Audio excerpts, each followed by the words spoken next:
warahmatullahi wabarakatuh. Apa khabar korang semua? Sihat? Terima kasih kerana klik video kecil tu. Jangan lupa like, comment, subscribe. Okay, satu tadi saya buat video tapi macam panjang sangat, so saya sambung ke part kedua. Okay, si Sakuan ni cakap lah, apa kata kalau diorang rujuk, sebab dia kata si Hana ni tak boleh handle hidup dia seorang-seorang. Maksudnya si Hana ni tak boleh kalau tiada, sebab nak harapkan mak dia pun tengah sakit kan. So dia kata si Hana sakit, mak dia sakit, si Raikal ni macam mana? So dia ambillah peluang. Itu pun atas desakan si Kak Ju juga tu. Si Kak Ju dia punya otak ni, siapa yang boleh dimanfaatkan, dia akan tarik masuk dalam hidup dia. Dulu si Asrin tu dia belikan handbag lah, sekian. Last bila dah si Asrin tu dah penat dah, si nak dibagi duit, dia dah melawan. So dia rasa macam, oh si Hana lagi elok. So dipujulah si Sakuan tu untuk ambil peluang ini untuk berbaik dengan si Hana. Sebab dia kata yang buat Simba Acid ni semua ni adalah keluarga si Armin. Sebab apa? Si Datin Johor, Mak Datin tu tak suka dengan si Hana. So dia upalah konon-konon orang untuk Simba Acid dengan si Hana. Jadi demi keselamatan si Raikal, dia haruslah berbaik-baik. Pandai otak Kak Ju. Tapi bila Abang Saleh tipu kau bulat-bulat kau, bongok pula. Ya Allah, maci bulu mata. Si suami dia tu gelentong dia, cakap ini cakap itu, dia percaya.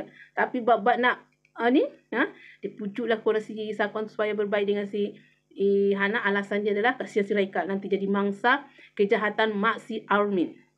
Okey. Dan si Armin pula pergilah jumpa dengan mami dia. Kebetulan di rumah tu ada mami dia, ada Suraya, ada mak Suraya.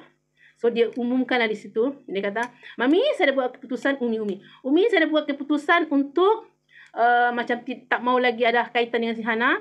Sebab si Hana ni sama je dengan perempuan lain tu yang mata bitan lah, sombong, angku, ego, macam-macam.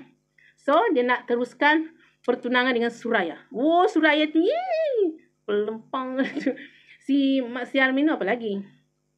Mak si Armin bukan dia yang upah orang Simba Acid dengan si Hana, tapi si Suraya. Okey, Suraya. Saya tahu si Mak Datin ni sebenarnya dia hati tu tidaklah terlalu jahat pun. Cuma dia sudah terlalu sering si Armin tu dipermainkan dengan perempuan. So dia sendiri yang nak mencari. Lebih-lebih lagi si Suraya tu pandailah membodek kan. So sebab itulah dia jadi macam tu. Bukan dia yang upah, bukan. Si Suraya tu yang upah orang. So dia cakap lah, buat pengumuman pertunangan mereka, kalau boleh panggil semua orang. Kalau boleh buat live lagi. Panggil content creator lah, media lah, panggil lah. So dia buat lah. Umi dia buat lah macam tu. Bila dia buat macam tu, dikelilingi lah para jurugambar, wartawan dan sebagainya. Dengan si Suraya tu happy sangat. Tiba-tiba muncul si Armin. Mula-mula dia memuji lah si Suraya. Lepas tu keluar yang ni. Wah, terkejutlah semua orang. Rupanya si Armin ni sengaja, yang konon-kononnya dia nak teruskan pertunangan ni. Dia nak Umi dia dengan Suraya tu panggil semua orang supaya ramai wartawan, ramai content creator rekod. Lepas tu dia buat live. Lepas tu dia bagi tahu si Suraya tu seperti apa yang sebenar-benarnya. Si Suraya, bukan saya ni semua fitnah. Kepala otak kau. Si Mak Datin tu terkejut.